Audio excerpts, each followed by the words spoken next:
So we're on page 1. Moving to page 2. One thing on page 2, Terry, item number 7, the very last word or the very last sentence reads, the consensus of the select board is to have the town attorney contact DEC to get a clear understanding of the process. And it's process that I wonder if that's really the right word. I think we understand the process. The question was, did we understand what it meant to enter into the agreement? So that's what I think the record should reflect. I think that's partly true, but part of the problem was that we had conflicting statements from DEC, or at least understanding there were conflicting statements from DEC. I agree. It was just what the conflicting statements were about was, what does it mean if we sign the agreement?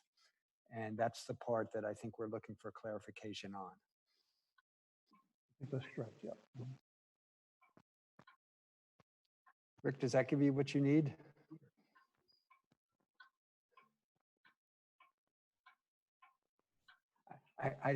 If I could read lips correctly, I think that was a yes.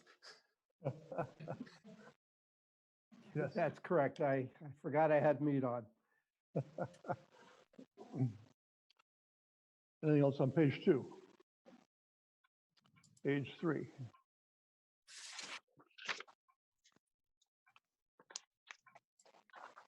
Hearing no other corrections, then all those in favor of approving the minutes of April 7th, 2020, say aye. Aye. Aye. Any opposed? No abstentions. Good. Move on to public comment. Is there anyone on the line, Eric, that's wishing to have public comment? Can't hear you.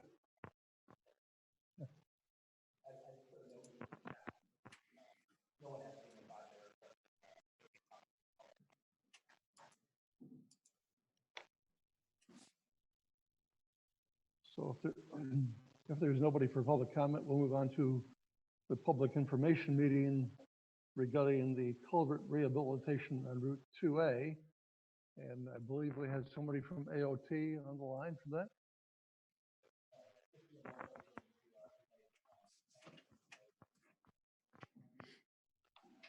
Eric, you're muted, Eric, you're so it's muted. hard to hear you. Yeah, I can't hear you either. Oh, that would make a difference. My Thank you. apologies. Just there was no one wishing to make public comment, and I'll be promoting Ken and Joe from Agency of Transportation and Bruce to speak for this next agenda item. Good.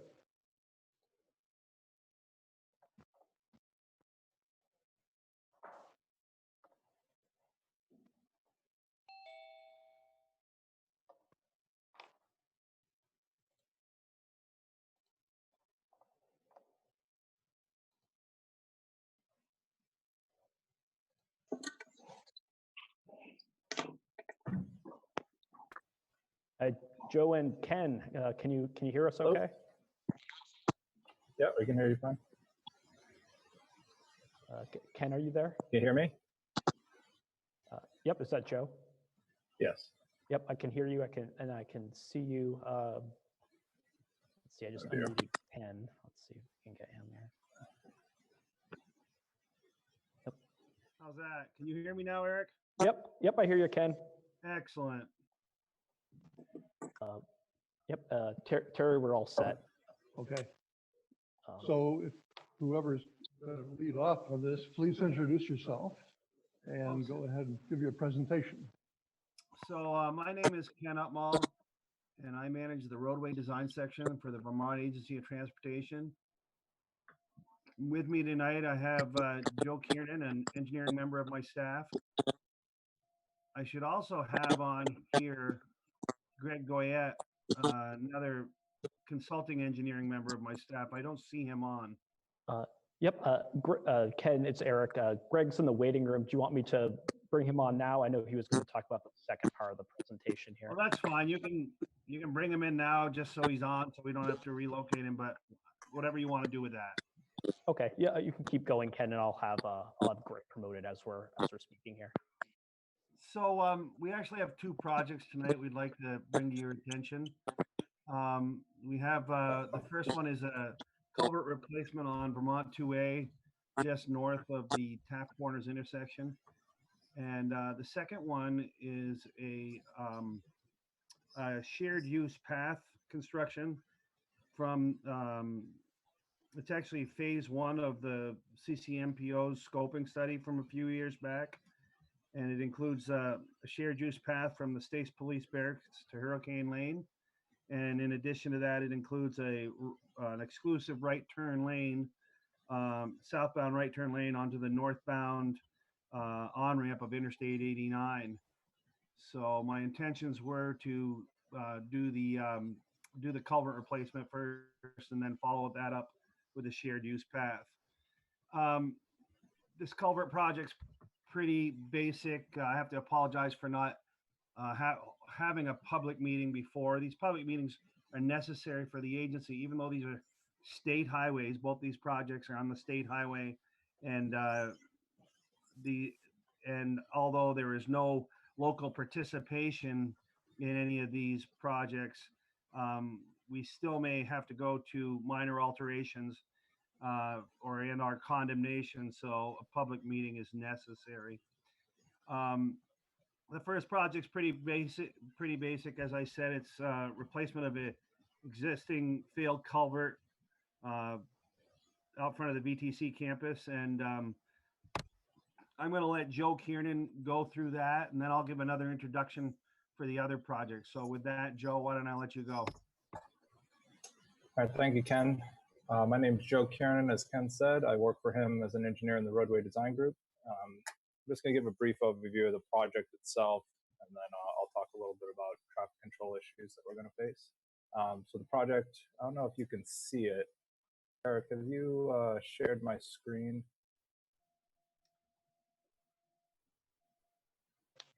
Hello? You should have the ability, Joe. If you go down to share your screen, I've enabled permission for you. All right, there it is. Here we go. Can everyone see this now? Yep. Yes. Okay, so this is the project here. Give you an idea of where we are. Taft's Corners is just down this way. It'd be south, but it's to the left on this drawing. It's not very far away. The intersection's right around here. So this plan here shows, there's a legend down here, but it might be a little hard for you to read. This red line here is the existing state right-of-way, as well as this one down here. These shaded areas down here are construction easements that we're going to need. The blue is permanent easements for maintenance of the culvert and the slope after construction. The green is a temporary easement that we will need to do the construction itself. This area right here is where the sidewalk failed, as Ken said. This pipe is a 24-inch corrugated metal pipe, in not very good condition. After a recent rain event, sidewalk here collapsed. So the sidewalk, I believe, has been repaired in a temporary fashion, but we'll be permanently fixing that as part of this project. We're going to replace the pipe with a 42-inch corrugated metal pipe. That's per our hydraulics recommendations for the flows through this area. So we're going to be upsizing the pipe. This area up here and down here is stone riprap for stabilizing the inlet and the outlet. And does anyone have any questions about the actual design? Hi, this is Jeff, one of the select board members. The only question I have is what technique are you going to use to install it? The reason I ask is because just down the road, we had an interesting problem when we were trying to install a sewer line using jack and bore. Mm-hmm. Okay. Yeah, so this will be an open cut. We're going to dig down to the pipe. And that raises a few issues. I can understand why you guys tried to use a jack and bore earlier, because traffic is pretty heavy in this area, especially for Vermont. So we are going to open cut this pipe. There are some underground utilities through here. This is a gas line. This black line here has a little bow tie on it right there. It's a valve. And then there are other additional utilities on this side, sewer, as well as, I believe, an electrical conduit. And we're working with the utility providers. We were before this all happened. I'm not sure the status of that now, but we are working with them to get their utilities relocated or located so we can make sure that this isn't going to interfere. We don't believe that this will interfere with it. Since we're open cutting, we can be certain that we're not going to hit anything. So that the open cut, though, does raise some traffic control issues. So we are going to be doing an accelerated construction, try to get this done in a weekend, utilizing night work. Joel, let me interject here for a second. Yeah. So being that this is 2A and very heavily traffic, I can see where, as we get ready to prepare the final documents for contract, we may build this project, say, on a Monday and a Tuesday night, opposed to a weekend night. We may do it in one night, although it may require 2 nights. We're gonna have to come, we'll probably install the pipe and get the actual pipe installed and then backfilled. And then maybe the following night come back and repave. And but it'll be either over a night or the installation of the pipe over a night or 2 nights. And I can see us doing it on weeknights opposed to weekend.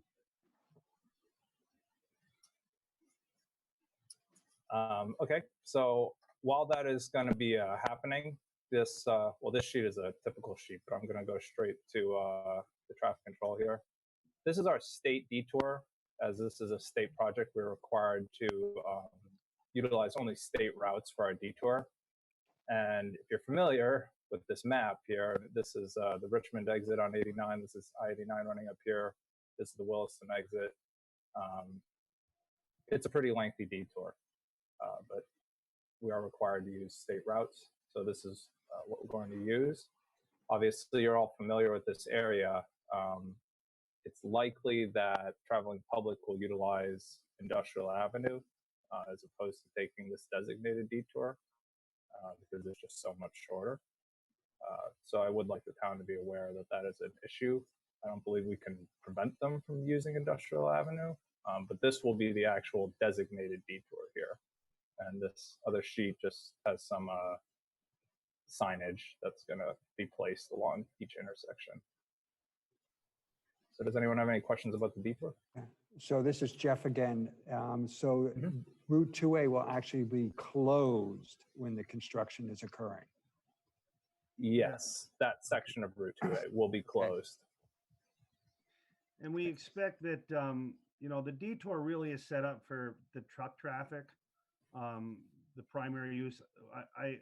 With many projects, smaller vehicles seek least passive resistance and alternative local routes, but we cannot designate traffic onto local highways legally. So we have to set up the actual detour along our state route. So if this were to occur over a weekend, I'm starting to like the nighttime better than the weekend. What hours would it be occurring on the weekend? I would imagine we'd we were start still at gonna 9 utilize o'clock at night. I imagine we started at 8 or 9 o'clock at night and have to be done by 6 a.m. the next morning. Okay, good, thank you.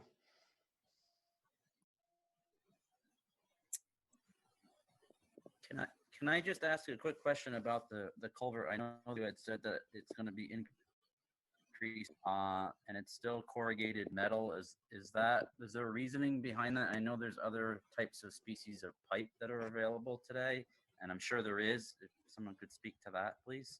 We don't actually mandate the size of the pipe. You know, with federal dollars, you have to you can't use proprietary products, and so you put that out and let people use what they want. A lot of people today, they use the black polyethylene pipe. So we haven't, in this design, we haven't designated the specific type of pipe because they all pass our standard specifications. Okay, thank you.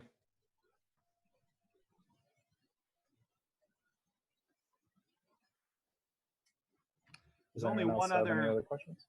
There's only one other concern that I currently have that I'm going to need to coordinate.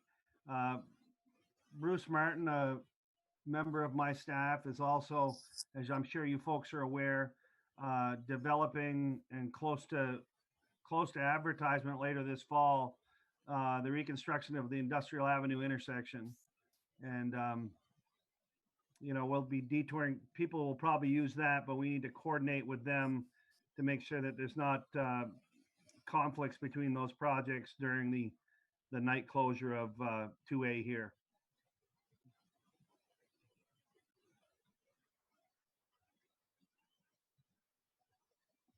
That's all I have. Thank you. Moving on to the shared use. Eric, can you bring Greg Goyette in?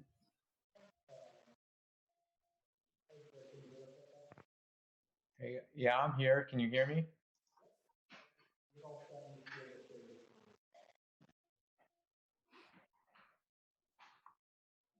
Hello, can everybody hear me? Yes. All right, wonderful. Hear you. Sorry, Greg, I was mute him. muted. No worries. Okay. Right, so this project is a little more extensive than the simple culvert replacement on 2A. As I had mentioned earlier, this project is a product of the Regional Planning Commission's scoping study for the interchange in this area. And this would actually be phase 1 of that study. And as I said, it includes the shared use construction of a shared use path for connectivity between Hurricane Lane and the police barracks, and the exclusive right turn lane onto the northbound on-ramp. So with that, I'm going to let Greg go through this illustration. Okay, thanks, Ken. So just in general, you'll note the graphic may appear small on your screen initially while I give a general overview of the project area and the improvements. I'll zoom in on the graphic as we discuss specific elements. And also, when running a test with Eric earlier today, there was a lag of a few seconds.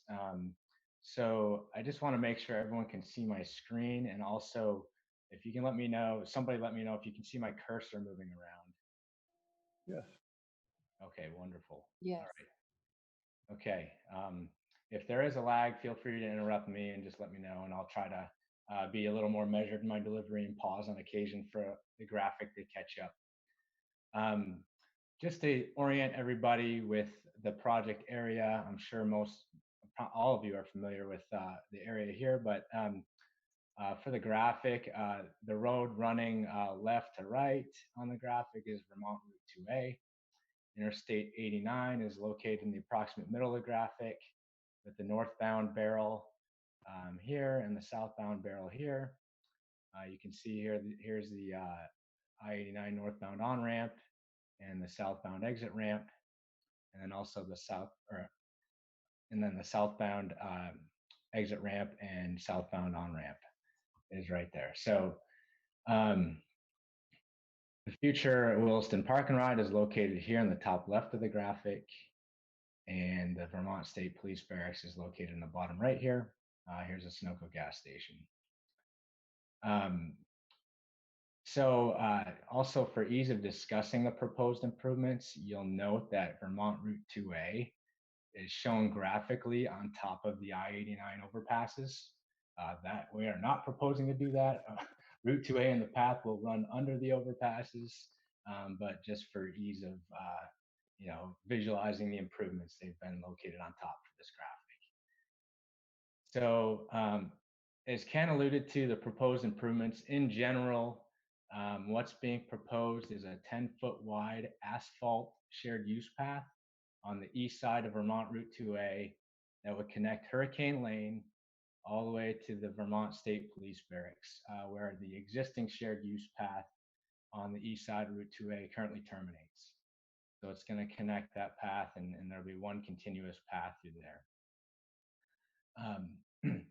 The new path is shown in light gray shading on the proposed graphic. If you can follow along there, that's where the new path is going to go. The new shared use path will be a significant upgrade to walking and biking through the interchange area.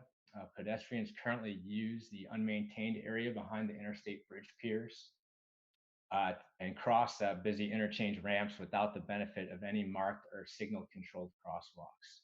And this project will improve that. The other significant improvement consists of an additional lane on Vermont Route 2A to separate vehicles turning right onto the I-89 northbound on-ramp from vehicles moving through the interchange and up the hill towards Hurricane Lane on Vermont Route 2A. So you can see here, there's the addition of the right turn lane. Currently, there are 2 lanes that go through the interchange. One is a through lane that drops into the left lane to get onto I-89 southbound. And then the other lane is a through plus a right lane. So we're gonna separate the through lane and the right lane here with this proposed improvement. Vermont Route 2A will be resurfaced and restriped in the areas with a darker gray background on this graphic, as you can see here. Anywhere in the dark gray area will be resurfaced and restriped. And the addition of the right turn lane will improve motorist safety by separating the right turning vehicles from the Vermont 2A traffic stream and by minimizing the current weaving of traffic leading up to the interchange. So as Kenny alluded to before, these improvements are consistent with the short-term improvements detailed in the I-89 Exit 12 and Vermont 2A scoping study. It was dated back in May 2014 and administered by the CCRPC. These specific improvements were endorsed by the Williston Selectboard and recommended for inclusion in the state's capital program. And that's why we're here today. To get into some specific design highlights, the path will be separated from the road by a minimum 10-foot wide green belt for increased comfort of path users and to allow for drainage between the roadway and the pathway. So you can see the area shaded in green here. That's more or less the green belt buffer that will be between the roadway and the path. And that'll be a minimum of 10 feet. It's 10 feet below the interchange overpasses. And it actually increases to 15 feet as you get away from the overpasses. And that's consistent with the existing path that runs along Route 2A, located north of our project area. New marked crosswalks will be installed across the I-89 southbound on-ramp and the I-89 northbound off-ramp. The crosswalks will be controlled by new pedestrian heads installed on the existing traffic signal poles. The crosswalk phase will be incorporated in the existing signal phasing and timing of the ramp signals. And that's important because what we aim to do is not increase any queuing, especially on the southbound off-ramp. So we needed to carefully consider that pedestrian phase in our design. The path will be located between the existing interstate bridge piers, which you can see in these little gray rectangles here, and the bridge abutments themselves, which are located back here, so that we can provide some maximum separation between the motor vehicle traffic and the path users without requiring any expensive bridge modifications. The other specific improvement is that to accommodate this new lane configuration for the northbound on-ramp, the existing traffic signal pole and mast arm on the south side of the ramp will need to be replaced to make it a longer arm and a more robust support pole. Also noteworthy is that the path alignment was designed carefully to meet the needs of pedestrians and bicyclists, but also minimize the impact to any existing infrastructure out here, such as drainage conveyances, the existing traffic signals, and existing utilities. So that is the project overview. At this point, Kenny, if you don't have anything else to add, I'd like to open it up for questions. Certainly. Members of the board, questions? Question I have is when? This project currently is scheduled for 2023, and most people would say, why so long? You know, we've completed preliminary plans, the design work's done, but as you're aware, I have two significant commercial properties on this corridor, being the hotel up by Hurricane Lane and the whole hotel off the other corner of the intersection. It's a real challenge dealing with corporate entities like that and their property management sections. I've been in touch with both of them, and they have the plans, but I've got to coordinate. I've got to develop the right-of-way plans, which have been requested, and then I've got to perform the. I'm not sure I can get by with waiver valuations on this. The Agency of Transportation can value easements and takes through simple valuations that we do internally with the agency. But considering the nature of these properties, I probably will have to do full-fledged appraisals, and that takes time, and that can often take 6 to 8 months. And so I got to do that, and I got to get all the environmental permitting in place. So it's currently scheduled for 2023. Thanks. However, if the situation turned out that we were able to make settlement with those entities, we would build it sooner. I'm not sure they have any problem with what we're doing. It's just dealing with the whole property management legal aspect of it with their corporations. Other questions? Just one quick other one, minor addition. I'm wondering if you can make to the project, which is the park and ride. So what's the question exactly? I didn't Sorry, hear. it was a joke. You mentioned the park and ride. We have been waiting for that park and ride for many, many, many years. And it was a facetious comment. It would be nice if we knew when that was going to happen. So as a representative of the Agency of Transportation, I'm going to comment on this because I Sure. can.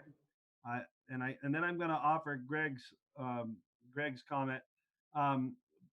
I'm sure you folks know that's being developed by the Municipal Assistance Bureau, but it's my understanding that design is fully done. Greg, I'm sure, is intimate with that design because Stantec developed that. And what I would ask of Greg is, what's your status of the plan and development process on that end, Greg? Yeah, the engineering plans are complete for the most part. There are some minor modifications that need to be made. And at this point, we are just on hold until, there's an agreement that needs to be put in place between the landowner and the agency. And last I knew, I don't believe that agreement has been executed. So I think that's the major hurdle that's holding up the project at this point. Okay, and then I'll just end it with the path is much needed. I'm very glad to see it. Any other questions from the board? I think Rick had a question. Yes, I do. Thank you. First of all, this is a great improvement to what we currently have. And so that's definitely welcome. I'm just curious about, once it's constructed, who will be responsible for maintenance? So with all of the sidewalks and shared use paths that we build along state highways within municipalities, it will be the municipality's responsibility to maintain that once it's constructed. As you can understand, the state of Vermont does not have the resources to maintain all those sidewalks abutting all the state highways across the state. It's not plausible.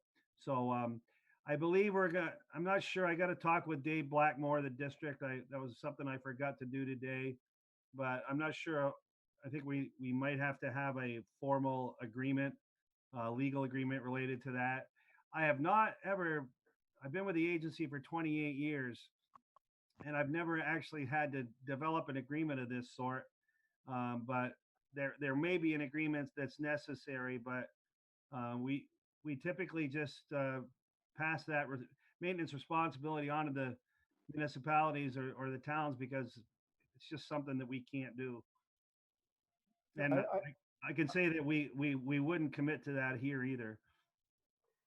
I thought that was what the answer was, but I just wanted to make certain. Yeah. Thank you.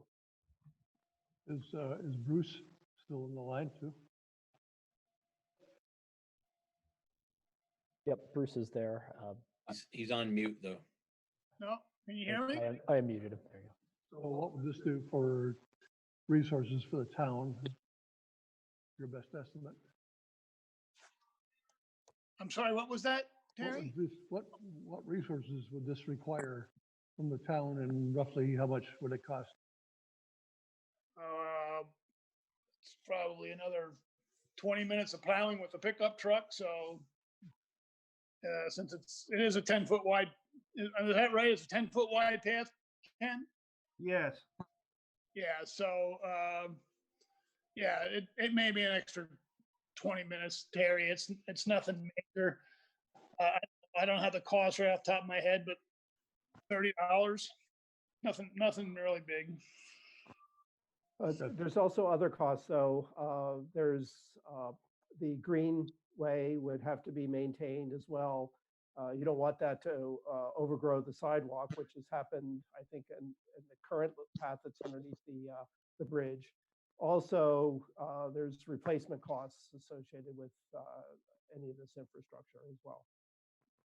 Yeah, Jeff here. I'm curious about the, I forget what you call them. I think you call them something like the pedestrian heads. Would that be part of the town's maintenance? No. Not anywhere else it isn't on a state highway. No, those signals will belong. Those signals will belong to the state. Although I'd have to check on that because there's signals all across the state. Some belong to the towns, some belong to the state. But I'll check into that. They're interstate exit lights. They're not going to be the town of Williston's responsibility. No, I wouldn't imagine that. Any further questions?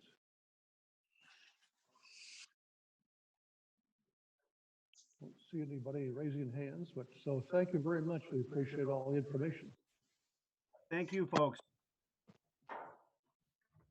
Thank you. Yeah, Thank yeah, you. thank you.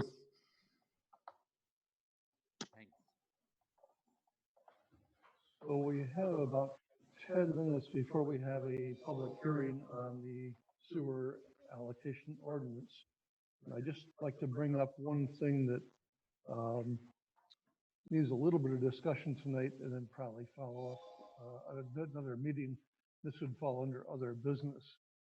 As you recall, the voters at town meeting voted to change the charter in 3 different places. And I was notified last week that the bill to do that is being processed and being drafted, and will probably be out of the draft person's office this week.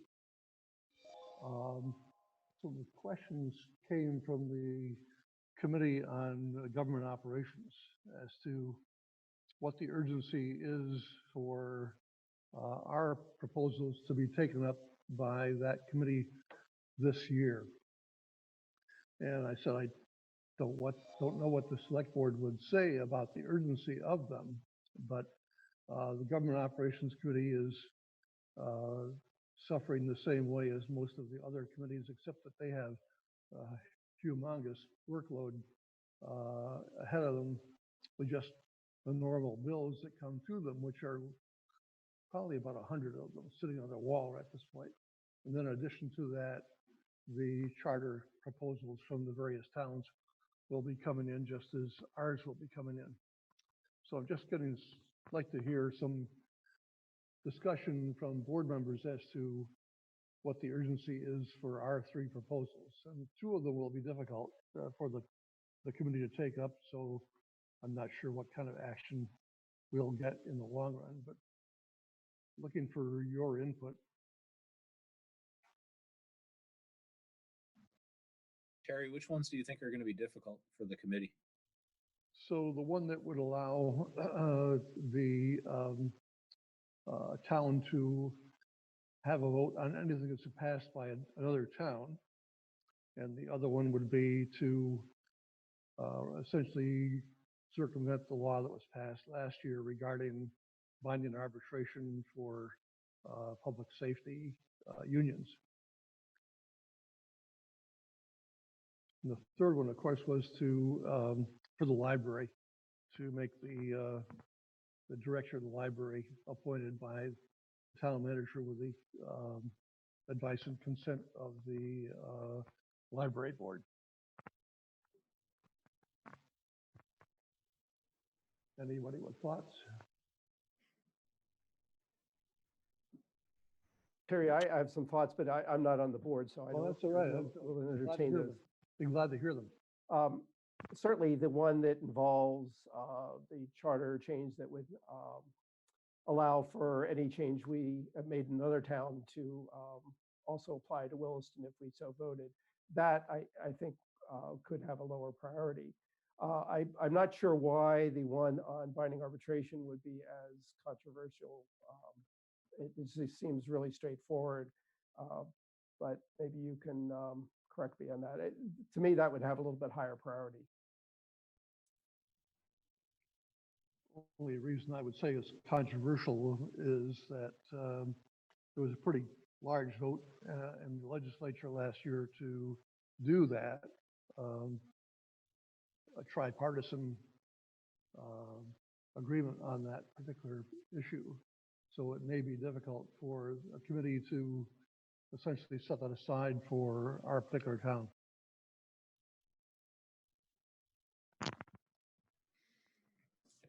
That being said, just speaking for myself, I would think the arbitration charter change would be the one that I'd want. I'm sorry, that I would want to be focused on more than the other two. The library, we've kind of resolved with a treaty, tentative treaty with the library. But I do the arbitration one. I think could have actual consequences for the town. If there, if there's a, labor dispute. That's my view. Thanks. Other comments? Sounds reasonable to me. Do we have consensus on that? Yes. All right. Good. Thank you for the input on that. I think we can probably go back now to the public hearing of the sewer allocation ordinance for a few minutes in advance of 7:45. But if Matt is ready to go with us.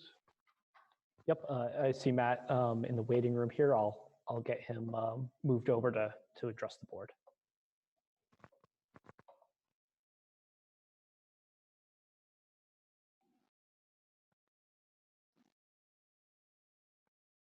Good evening.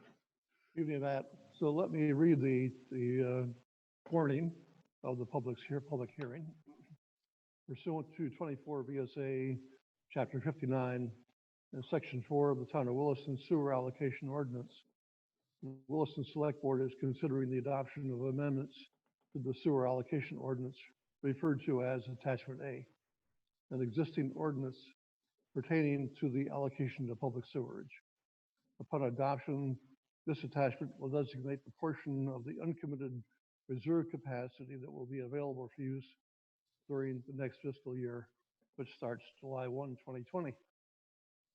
The public hearing in this matter is scheduled for Tuesday, April 21, 2020 at 7:45 p.m. And the hearing will be conducted remotely due to COVID-19. So Matt, perhaps you could give us a brief overview of what's being requested and a short discussion of the reasons behind it, and then we can open the public hearing for comment. Okay. So on the hearing tonight, you're considering attachment A to the town sewer allocation ordinance. This is an attachment to the ordinance that the select board considers and adopts on a yearly basis. and it sets up the amounts of sewer capacity the town is able to sell in the upcoming fiscal year, and it divides those amounts up by various types of land uses. So each year, the planning office, in concert with Public Works, looks at the amount of capacity remaining in the system, looks at what has been committed to development that has not yet come online, and how much capacity is being used, as well as a recommended reserve amount, and provides the select board with information about how much capacity is remaining to allocate and how much is recommended to provide for sale should anybody wish to purchase it in the upcoming fiscal year. And that's what attachment A is. I met with you folks on March 17th to present the attachment A memo. I believe in your packet you have a slightly revised memo, and the only thing that's different is there's a table in there calculating some numbers related to new residential development, and there was an arithmetic error in that table that I've corrected. Otherwise, my recommendations as they relate to sewer capacity are the same. And a few highlights, as the board knows, and if there's anybody in the audience who'd like to know, the town of Williston purchases its sewer treatment capacity from the village of Essex Junction. Those purchases have happened in a number of chunks of allocation over the years, usually funded by a bond. We are in the 4th year of a 5-year track right now, purchasing a total of 50,000 gallons per day capacity at a rate of 10,000 gallons per day per year. So in fiscal 2021, the total amount of capacity that Williston has reserved at the plant will be 1,070,000 gallons per day. Now, as I mentioned, part of the presentation of attachment A that we make every year is to talk about how much sewerage capacity is being used by the town of Williston at the Essex Junction plant. And what I have reported to you is that for now, the last 3 allocation years, the amount of capacity being used at the plant is exceeding the 5-year rolling average. So utilization is climbing a little bit after a number of years of relatively flat utilization from about 2007 until 3 years ago. It's not terribly surprising given the amount of new commercial and residential that's come online and really started being used in the last couple of years. So, you know, based on that, we have that 1,070,000 gallons per day total capacity. And as of this last calendar year, we're using about 700,000 gallons per day of that. So beyond that, we do have a little bit of capacity that's already been set aside for future development. That capacity has been purchased, and those applicants pay to hold it year to year. We have about 40,000 gallons per day in that category. And on the recommendation of our consulting engineers, we set aside 7% of our total treatment capacity in a reserve to deal with any potential fluctuations that can just happen based on what's already in use. So that 7% reserve is 74,900 gallons per day. The Select Board and Planning Commission over the last few years have wanted to take a relatively long-term outlook of how the town is using and allocating its sewerage. So we do that in a very simple way. We look at what's remaining for capacity, which is about 250,000 gallons per day, and divide it by 20, essentially saying, what's it look like if we were to sell the remaining capacity we own evenly over the next 20 years? And the question I've typically tried to answer is, if we kept selling it for the next 20 years the way we've been selling it for the last 10, could we do that without running out? And this is the first year that I'm able to say that we could not. We have enough capacity to sell a little over 12,000 gallons per day every year for the next 20 years.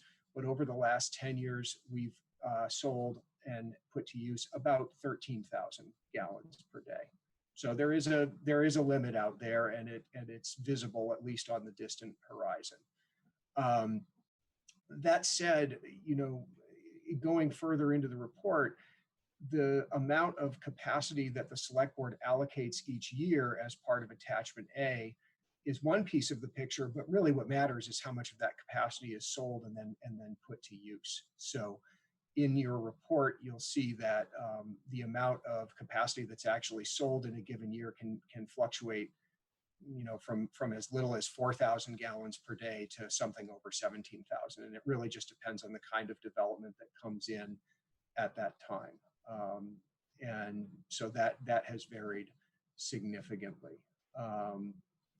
So I've accounted for those things. And then what attachment A is really about is setting up the amounts that would be available for the next fiscal year. Those recommendations for the gallons per day numbers in new residential, new commercial, affordable housing, residential additions and minor subdivisions, et cetera. All of my recommendations there are the same as they were last year, with the exception of new commercial. And I'm recommending a reduced amount of allocation be made available for new commercial. And the reason for that is that number was kept fairly high over the last 2 years in anticipation of a purchase to be made by the hotel that's now under construction in Blair Park. A hotel uses about 100 gallons per day per room. So a good size hotel is about 10,000 gallons per day. It's a lot. We don't have any other new hotels or big users like that on the horizon that we think will come online in fiscal 21, and therefore don't see the need to put that larger amount of capacity in that category for the upcoming fiscal year. So that all leads to the fiscal 2021 recommended attachment A amounts. As I said, new commercial industrial, I'm reducing from 19,500 last year down to 7,500, a little more reflective of our historical sales in that category. All of the other amounts are the same. The slightly over 10,000 gallons per day in new residential seems to support about what builds out in a year. Minor subdivisions and residential additions, this is when somebody adds a bedroom or something like that. 1,500 gallons has been enough there. I do recommend continuing to set aside 4,775 gallons for affordable housing in the hopes that someone will access that and build some affordable housing in town. Doesn't cost the town very much to put it in that category, and there's no real loss if it's not used. 1,500 gallons per day in pollution abatement. This would be if somebody had a failed septic system and had the capability to connect to sewer, there's a special category for that. 10,000 gallons per day in encouraging specific development. This is the category that were somebody to want to purchase out of this category, they would have to return to you, the select board, for a vote on being able to purchase out of that bin. So that's not one that can be sold across the counter at town hall. So that would be a total new allocation budget of 35,665 gallons per day. We're keeping the reserve at 7%. And that is your recommended attachment A for fiscal 2021. Thank you very much. I think we've gone back in time looking at the background that you're sitting in front of. That's Taft Corners 1950. I was going to say Bob Croker's mobile station. I remember it well. But so I'll now open up the public hearing now for public comment if there is anyone on the line that wishes to speak publicly on this. Eric, anybody on the line? I don't see anyone who's indicated they'd like to provide a comment. I asked in the chat about 5 minutes ago. Let's give it a few more seconds here. Sure.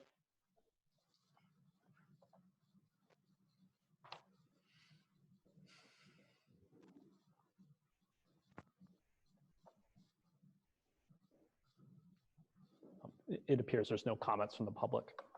Good. So at this point, then it's time for a motion to close the public hearing. I'd move to close the public hearing for the amendment to the town sewer allocation ordinance. Second. Any discussion of the motion? Hearing none. Can I ask a question?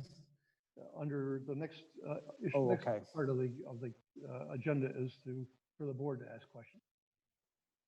So hearing no other discussion, all those in favor of the motion to close the public hearing, say aye. Aye. Any opposed? No abstentions. Then we'll move on to the consider adopting the proposed amendment. And Jeff, you had some questions. I'll try to be as brief as possible. Sorry, Matt, page 9, top of page 9, under new residential, it talks about how residential units have been approved for growth management allocation. Could you just briefly remind me how that process works? Not so much how units get growth management allocation, but how they go from that stage to obtaining sewer capacity. Sure. So once a project has cleared growth management, it goes into its more intensive design phase and files for what's called a discretionary permit with the Development Review Board. So this is when, instead of maybe a 2-sheet plan set, you have a fully engineered plan set, all designed. And when somebody is investing in that level of review, they've cleared growth management. They know they have allocation in that system to go forward and build new units if they complete their permitting process. Once they've cleared discretionary permit and filed a final plan and gone into their building cycle, they then, as part of the permits for the individual dwelling units, would go to Public Works to purchase their allocation. So getting growth management allocation is not a guarantee that there will be sewer allocation available to buy at the Public Works office. However, we inform Attachment A and set aside enough for new residential every year to support the year-to-year residential growth that's allowed under growth management. So in a future where we might have to limit the amount of sewer capacity that's available for sale, how would that work? Well, the first thing, and I think it's you who've said it in previous years, is, some have expressed a desire not to regulate land use by metering out sewer allocation, by metering out a utility. And so I think, in part, looking at remaining available allocation over that 20-year horizon, realizing that there's probably a constraint out there in the future. Luckily, there's at least one, if not two, town plan readoptions that need to happen before that 20-year horizon closes. And I would say the first place to start is within the land use plan, and to recognize in the land use plan that you have this limited resource, and you might get a little finer tuned about that in the town plan than you have in the past. There are certain kinds of development that use a lot of capacity, and there are other kinds of development that don't, and they might even fit in the same building, a mini storage versus a brewery, for example. So thinking about it that way. And then I think on the residential side, recognizing that sewer is a limited resource, and then you may have to check in with the land use goals of the town plan. For example, if there was a desire to focus residential development in the growth center, for example, there might be a dialing back of the goals for the eventual build out of the residential zoning district. So that's, in the best of all worlds, it happens as part of a long range planning exercise, and not at the counter when somebody's trying to buy it from Public Works and it's not available. And if you don't mind, if I could repeat what I heard back using different words, or let me see if you agree with this. We know we have to probably we know we have to deal with the limited sewer capacity down the road. The time to do that is not like, let's say with this attachment A, but once we've gone through the next cycle of the town plan. Does that make sense? I agree. And I think that one thing would be to, whatever vision for the town is articulated in that plan, a really important thing to do would be to check that vision against this constraint. It may be one of those things where we want it all. We want, green industry jobs, and we want a dense pedestrian-friendly downtown in the growth center, and we want lots of diverse housing opportunities in the residential district. And it turns out we have a decision to make about our sewer allocation, because maybe not all of those things are fully supportable under that. You know, and South Burlington went through this a couple of years ago. They were talking about a very different magnitude of gallons, but in determining how much to allocate or set aside for city center versus other kinds of suburban development in the city. And so this is not an unfamiliar conversation to have. And as you said, I think it's best if it starts in the town plan.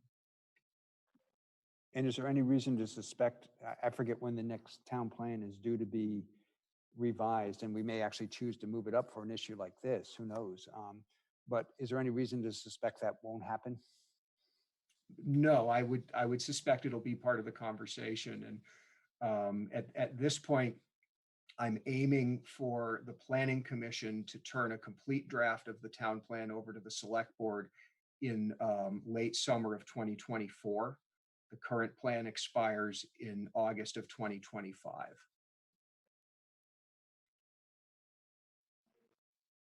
Any further questions or comments regarding the attachment A? If there is not, then a motion would be in order to adopt. I'd move to adopt the amendment to the sewer allocation ordinance as presented. Is there a second? I'd second that. Is there a discussion on the motion? I'll be real quick. I'm very concerned about the limited capacity, the long-range 20-year deficit that likely will occur, but I have to believe the best way to deal with it is, as Matt explained, through the town plan process, and not by, for instance, voting against attachment A tonight. Any further discussion? Hearing none. All those in favor of the motion say aye. Aye. Any opposed? And no abstentions. Thank you very much, Matt. Thank you. Have a good evening. Thanks. So we'll move on then to item number 8. We have a public hearing scheduled at 8 o'clock on the noise control ordinance amendment. This is a continuation of the public hearing that occurred on March 17th, 2020, St. Patrick's Day night. And Eric, if you could just give a very brief overview of what's being considered. Sure. So it's an amendment to section 6.13 of the town's noise control ordinance, defining the hours of operation for the North Country Sportsman's Club. So additions being considered are expansion of hours on Wednesday from 12 p.m. To dusk from April 1st to October 31st, and also defining hours on Sunday from 9 a.m. to 4 p.m. This amendment also has language regarding special events at the club. Language asks the club to provide at least 96 hours notice of special events when possible, and in no case less than 48 hours in advance. And that would be to the town. And the event would occur between the hours of 9 a.m. and 4 p.m. We also have a section in the proposal that special events would not exceed an average of 16 per calendar year as averaged over a 3-year period, with the calendar year 2020 as the first year of the rolling 3-year period. And there's also language asking that stating that no special event shall be held on the first Saturday of the month in June, July, August, and September. In addition to special events, up to 400 safety courses per calendar year may be held. Notwithstanding, no 100 safety courses shall be held on the first Saturday of the month in June, July, August, or September. So a brief overview for the board. Good, thank you. So we have 2 things to do tonight on this. One is that we had some emails that were requested to be read into the record, which we will do after we go to the phones or the Zoom. And for those who are calling in or on Zoom, please identify yourself. Keep your comments brief if you possibly can. And if anyone has some new ideas, we'd be very happy to hear those as well. So it's open for the floor for the public hearing. I have a couple of folks who indicated to me they like to make a comment ahead of time. I think first I have Mr. Audi on the line from the gun club. I can have him speak now. Fine.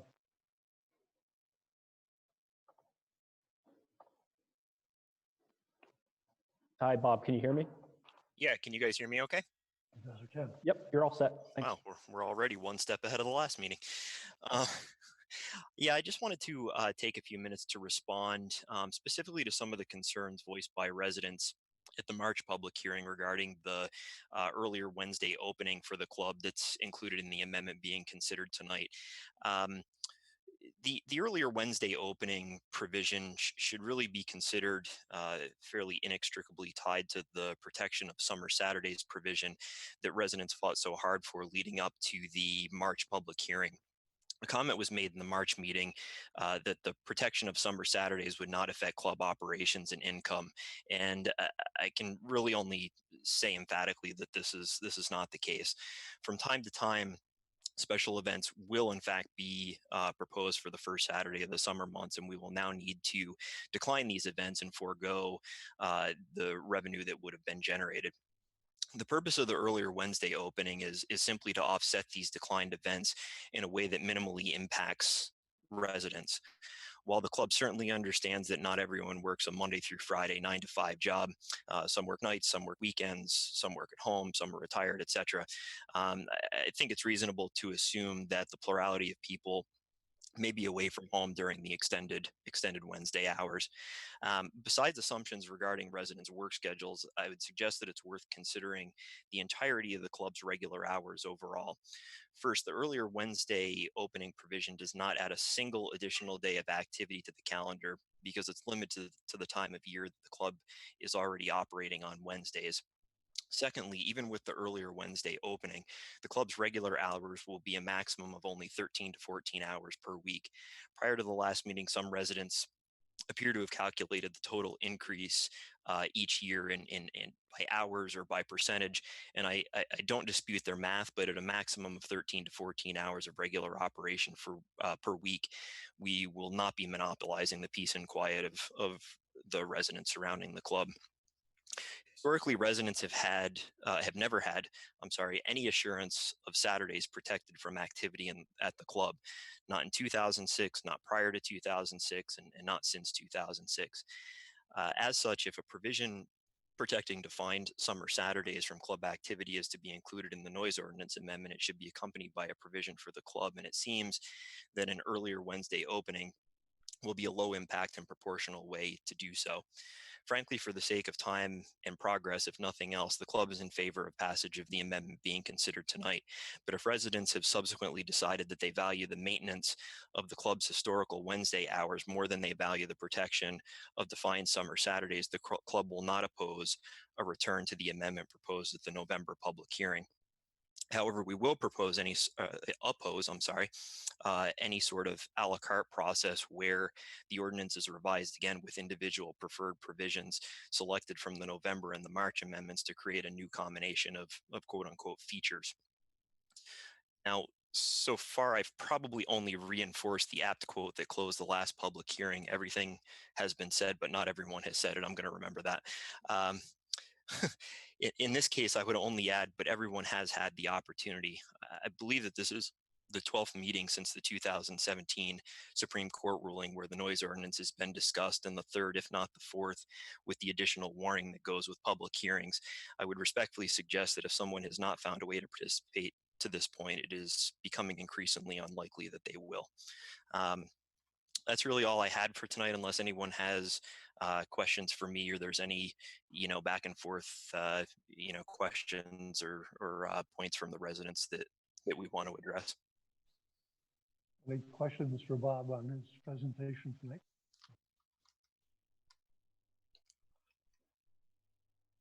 Seeing no hands raised, let's move on to the next person then. Sure, I'm going to connect Julia Nesbitt. We spoke earlier, so I'm going to allow her to talk now.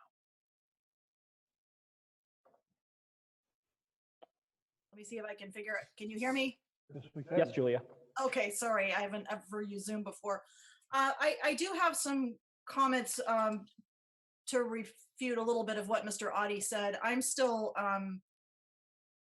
very against the extended normal operation hours that they're talking about, because I feel like once they get those hours, we will have no say as to whether they can be taken away, because as they've repeatedly stated over and over and over again, the Supreme Court document will protect their regular operating hours until the last day.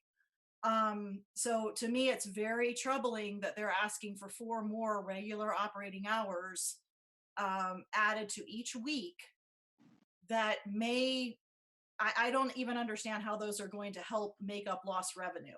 I don't understand how a company that can only do something on the first Saturday of the month can all of a sudden do it on a Wednesday from noon to 4.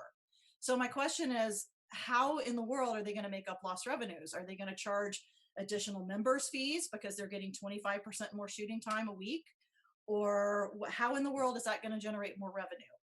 And if it doesn't, then are they going to come back and say, oh gosh, we didn't make up the revenue we lost. We need to add hours another day, or we need to take those 4 hours and add them to another day. So I find that statement really unclear as to why in the world they need 4 additional hours in the middle of the week to make up for lost revenue. I think personally that this is a grab for extra operating hours during which no one has any control over what they're doing. So I find it a little offensive that that's where they're coming from on this. They're not losing any hours. They still get 20 extra events a year. So there's really no loss except for those very few events that might only be able to happen on the first of a month. And if they can't happen on that day, again, I don't understand how they can happen on a Wednesday.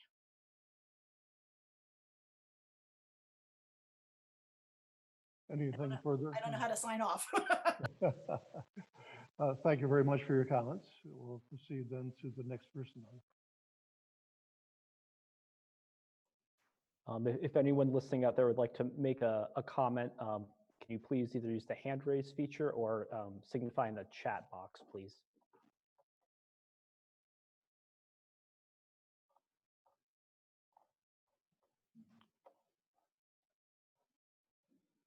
Okay, I'm going to go to the next. First hand I saw earlier is I just have an email address, Green Spectrum Design, and then David Yandel, you'll be next. Hi, the Green Spectrum Design is Michael Wayman. I live over on Old Creamery Road, 555 Old Creamery Road. And I just wanted to get some clarification in regard to what Mr. Adi was saying. It sounds like the club is in favor of, and correct me if I'm wrong, scrapping the Saturday hours in exchange for the extending the Wednesday hours. Is that what it sounded like he was saying that the gun club would be okay with? I'm not sure of what he said on that part.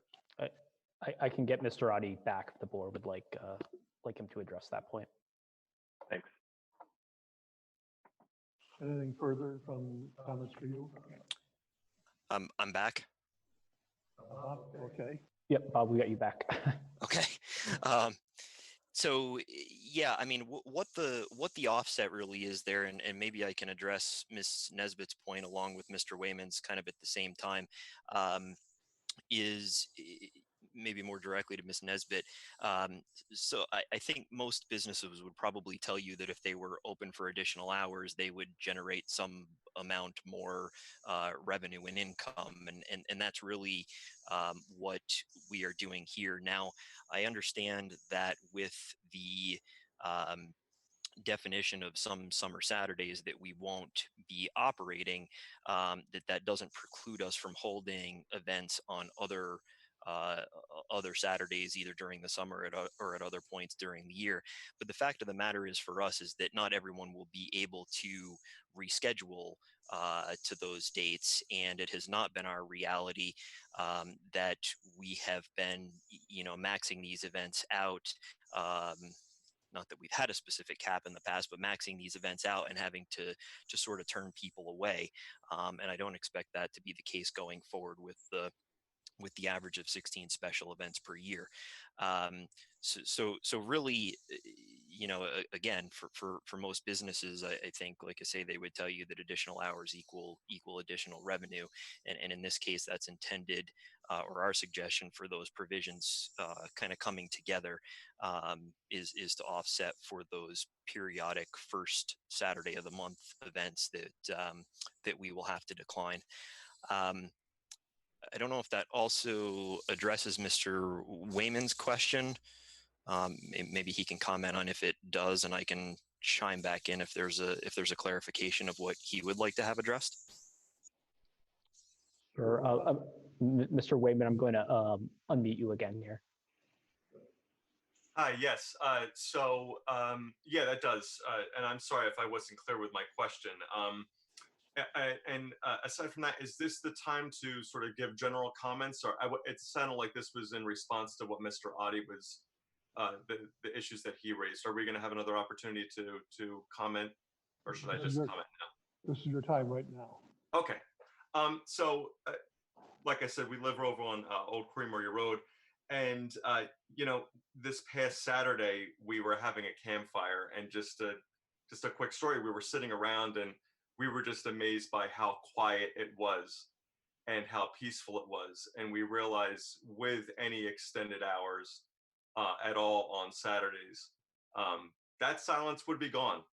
And we really just were enjoying hearing the birds. And I know that there's less traffic and less fewer flights taken off, but we really were enjoying that peace and quiet. And I can't imagine it, and especially during the nicer months, because we know that when there's any inclement weather, the range is just not active.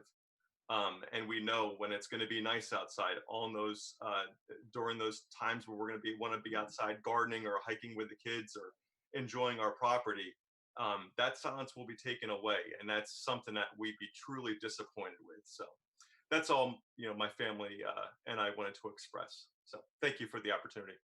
Thank you. Next, I'm going to David Yandel's on the line, and he's asked to make a comment, so I'm going to unmute him now.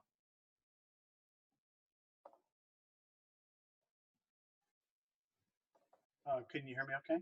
Yes, you can. Okay.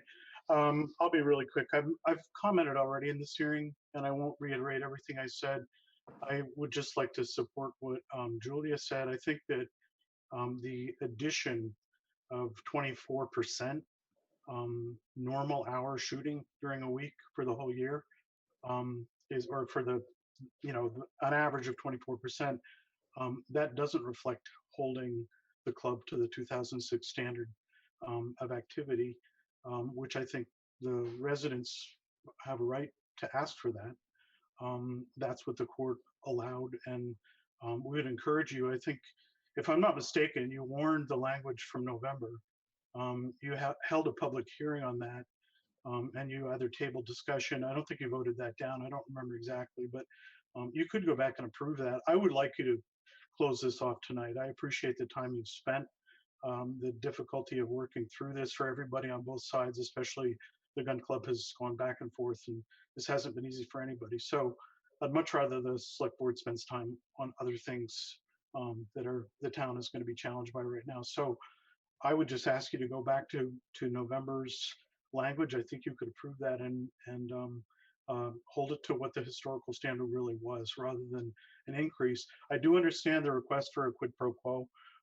If we're not going to shoot on a couple of days during the summer, we need something in exchange for that. I know that Mr. Adi needs to bring back something to the club members to say, I got something in return. But a 24% increase is not really a fair trade, in my opinion. That's quite a lot of increased shooting for a very small concession. They don't actually lose any days of shooting or any hours of shooting by simply agreeing not to shoot on a couple of Saturdays. They still have the same number of total hours and the same number of special events. So there's no actual loss of shooting hours by them agreeing not to shoot on certain days.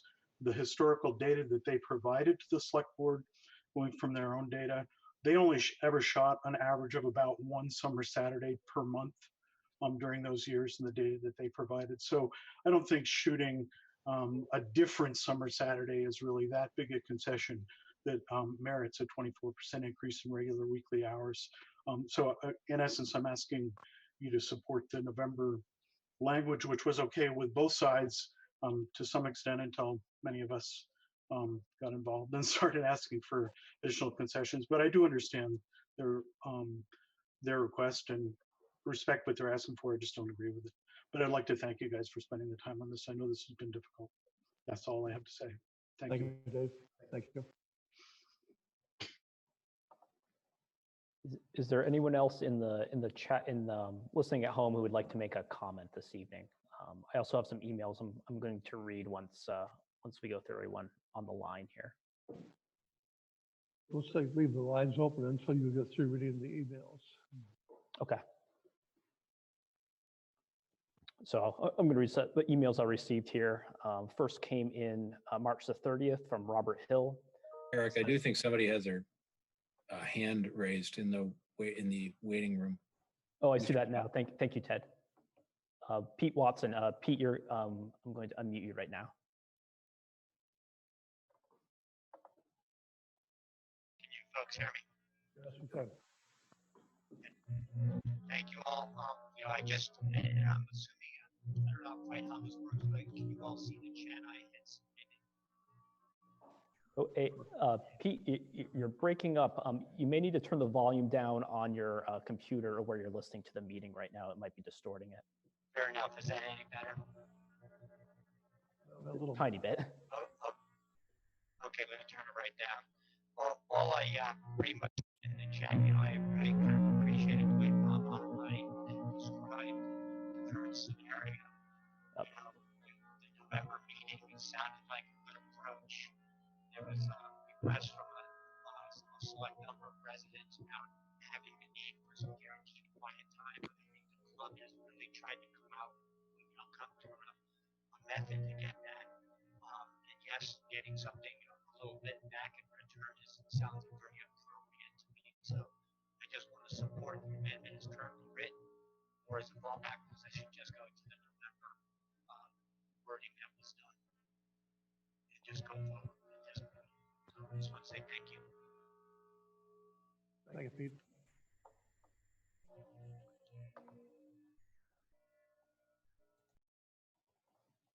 Okay, looks like I will go back to the email. I don't see any other hands raised at the moment here. So this email was from, make sure I'm unmuted. Yep, from Robert Hill. I received March 30th. It says, "Hi, Eric. I just want to say I don't think any noise ordinances should be added to our statutes. We have plenty of regulations in government. I am in favor of less, but my thoughts on this subject are probably similar to others. They are, the gun club was there when you moved in. If you don't like it, move back out. Please don't push more government control. Vermont traditions are dying due to the new Vermonters and their thoughts on how life should be here. Sincerely, Bob Hill." The other message is from Diane Downer. She asked me to reread an email she sent for the March 17th meeting. It reads, "Hello, Eric. As a resident of Oak Knoll Road since 1996, I'd like to offer my thoughts about the proposed gun club noise ordinance amendments. When I purchased my home, it was with the knowledge that there was a gun club nearby. The hours were generally clear, and I could prepare myself for the impact of the gunfire noise. At this pivotal decision-making time, my thinking is that the Sunday and Wednesday night hours should remain unchanged. I support maintaining thoughtful respect for the homeowners of the neighboring community. I ask that you apply the 2017 Supreme Court ruling as it stands. Thank you, Diane Downer." And then just pull this up here. I have a letter from Terry Marin submitted this afternoon. I shared this with the board early this evening as well. It reads, "Dear Select Board members, I'm asking you to reconsider this proposed amendment to the noise control ordinance related to the Williston Gun Club. The number of special events they are requesting is far more than the club has realistically ever held in the past. The information that they have provided cannot be proven and relies on faulty data from the past. A more realistic number of special events in a year would be 12 in this rural residential area that the neighbors could live with.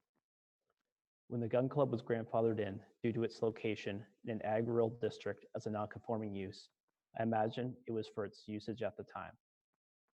Now, these special events could have up to 40 participants as advertised on their website. These events could last from 9 a.m. to 4 p.m. any day of the week, all year round.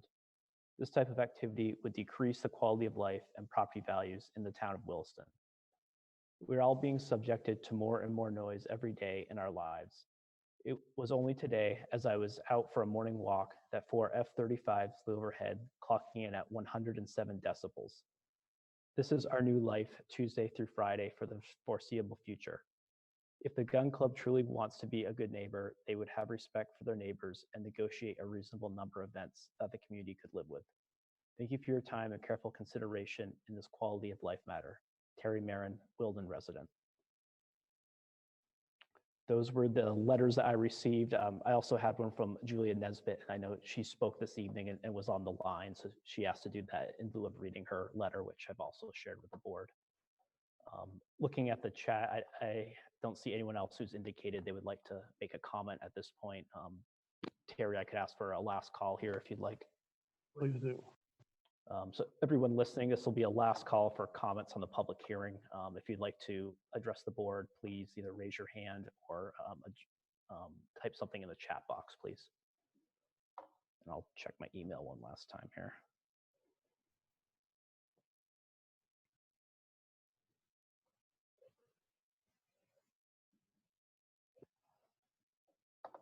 I see Julia Nesbitt would like to make one more comment. I'll allow unmute her here.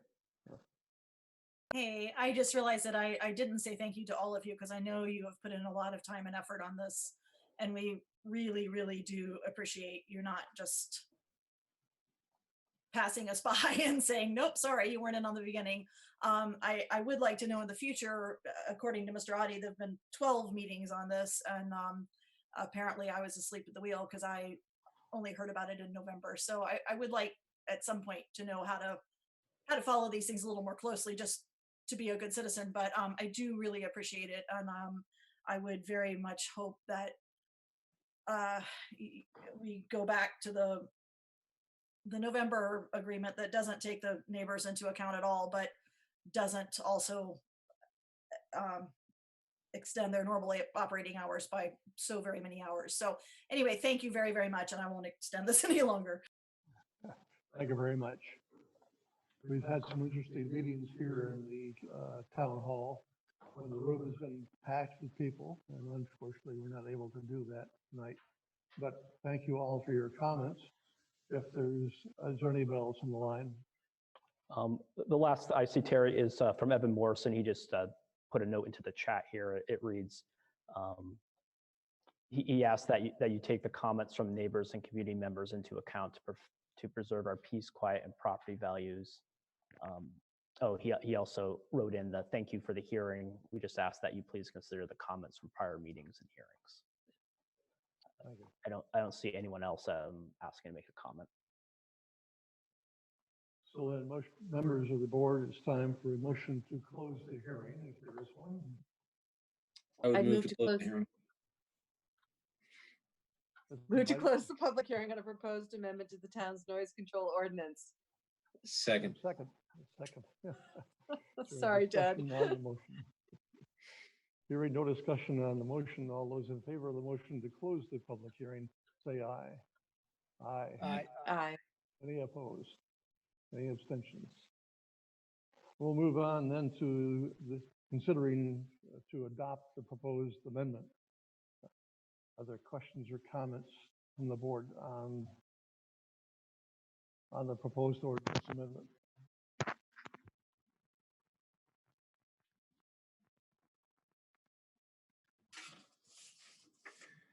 Well, I guess I'll start.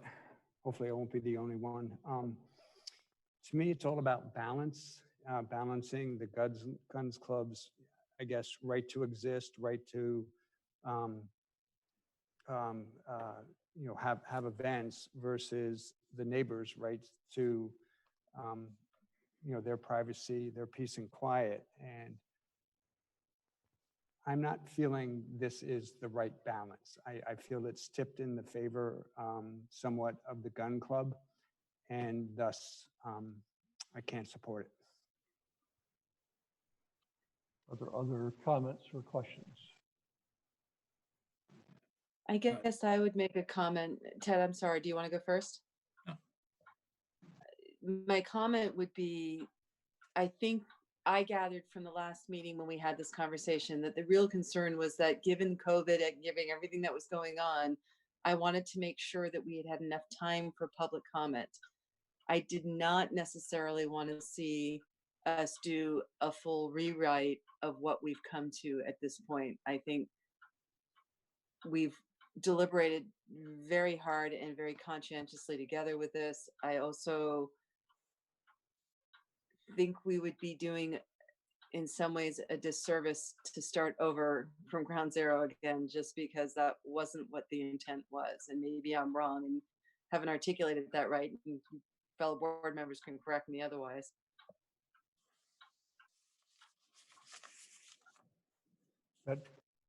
Yeah, first of all, this is one of those terrible issues where it doesn't seem like there's any good way out.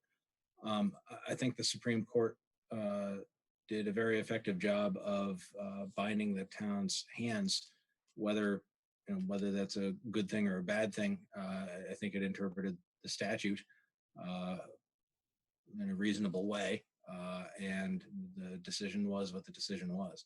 Well, whatever you think of it, that is the law that we're bound by, and under that law, under the holding, it says that the May 2006 is the benchmark. It doesn't mean everything that was done just in May or just on one day of May. It means history up to that point. I looked at the data that the gun club presented, and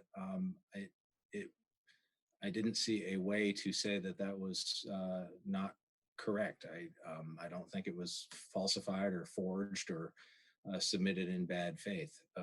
I'll be honest; it's not the data that I wish existed, but it is the data that does exist. And so, given that is the historical use of the club. The question is, what do you do with that? And what this ordinance is trying to do is to make it so that it carves out more time, one Saturday a month as a definite, and then at least my understanding or my intent anyway in the Wednesday edition was that it would be a time that the gun club would be operating when perhaps a lot of people were at work. It was not designed to increase the amount of time that the gun club has over what it historically showed it could use. So, and the last thing I'd say is that I know there was a comment made, and I read all the emails and listened to everything.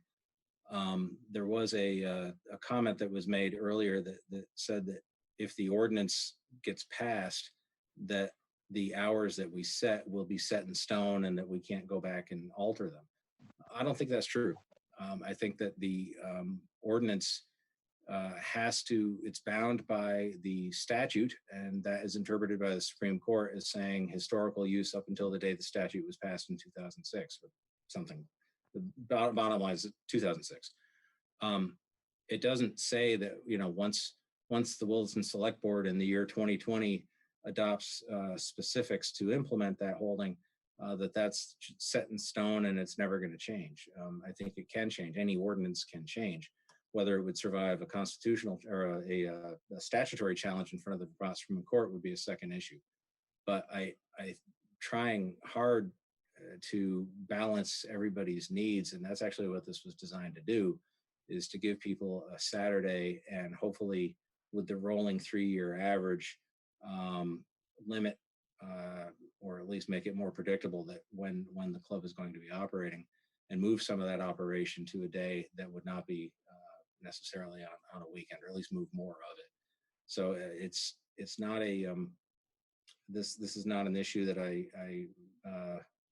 that is easy, and I appreciate people thanking us for the time and effort. I will say, as I'm going to vote for the ordinance. For the people who don't agree with that, I don't. When a judge rules against me, I don't say, well, hey, at least he heard me. It doesn't. I don't like it either, and I know I'm not pleasing people, and I'm sorry because I wish I could. And I hear you, and my heart goes out to you. But I'm trying to do the best that I think the Supreme Court allows us to do. That's all I have to say. Thanks. Any further comments or questions before I ask for a motion? I do want to just echo Ted and say, well said, Ted. I'm feeling the same way. I also just feel that the gun folks did a great job in stepping up and giving in that Saturday that we wanted. I feel that there was a very real response to what people were saying. And again, it's a tough situation, but well said, Ted. Enough on my part. Any further comments? I will entertain a motion. I would move to adopt the amendment to the noise control ordinance as presented. I would second that. We have a second. Is there discussion on the motion? Hearing none. All those in favor of the motion say aye. Aye. Those opposed say nay. Nay. Is there any abstentions? If not, then the vote is 4-1 to approve or to adopt the amendment. So let's move on to the manager's report.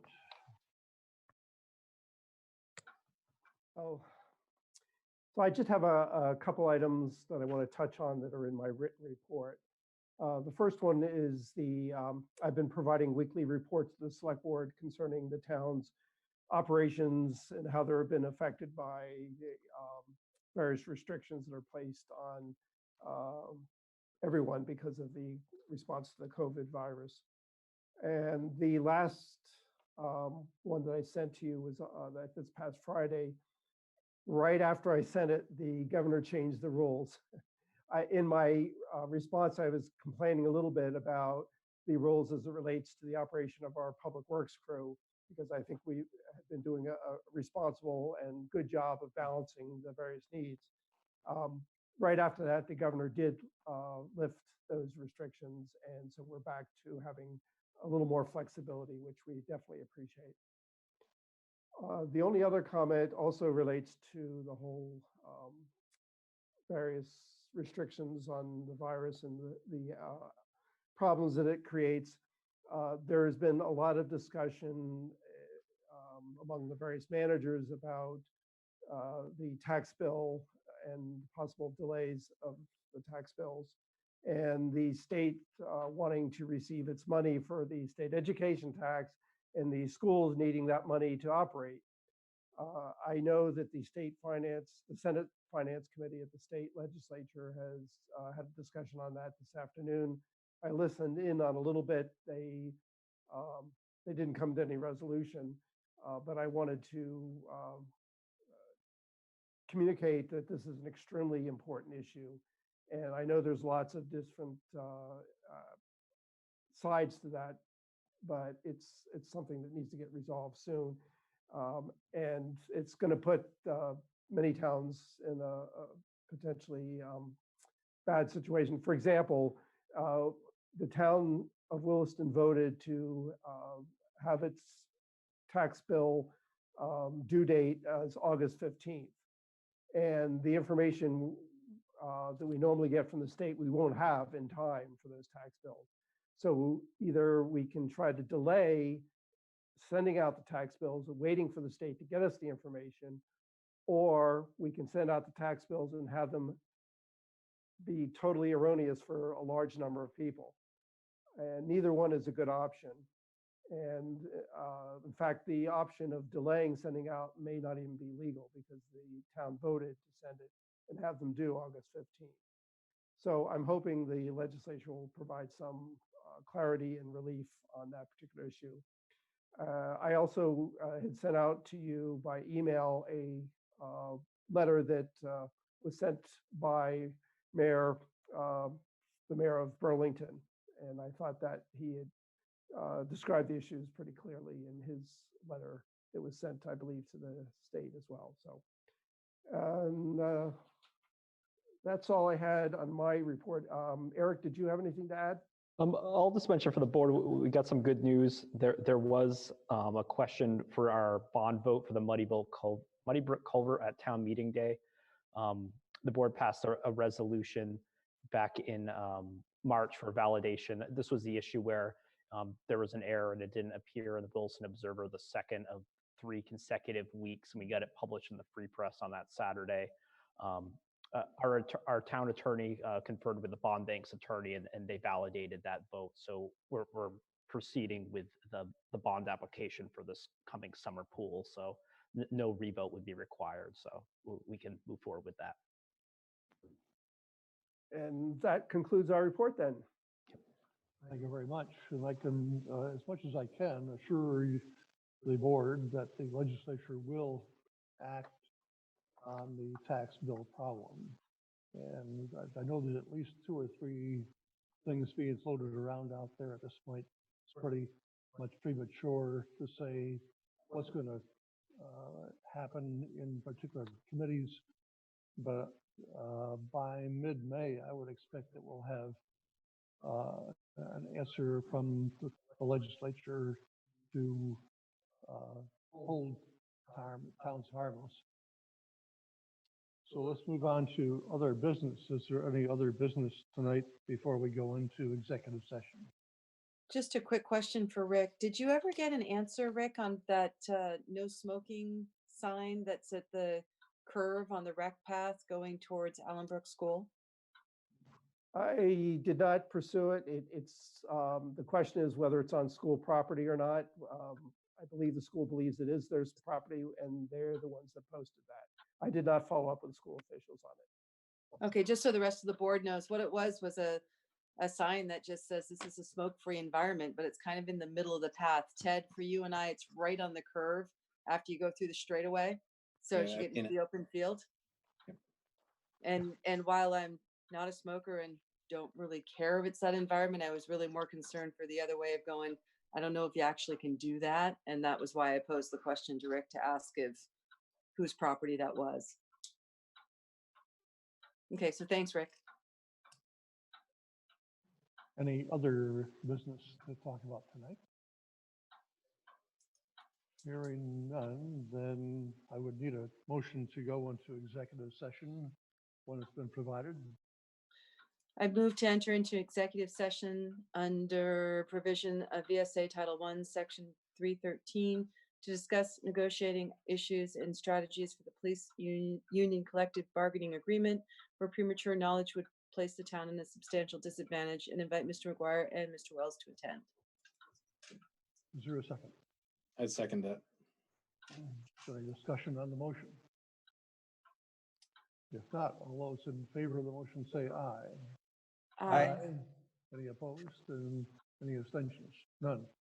So we're going to go to a different room on a computer, I think. So Eric, leave this meeting and enter into the new one?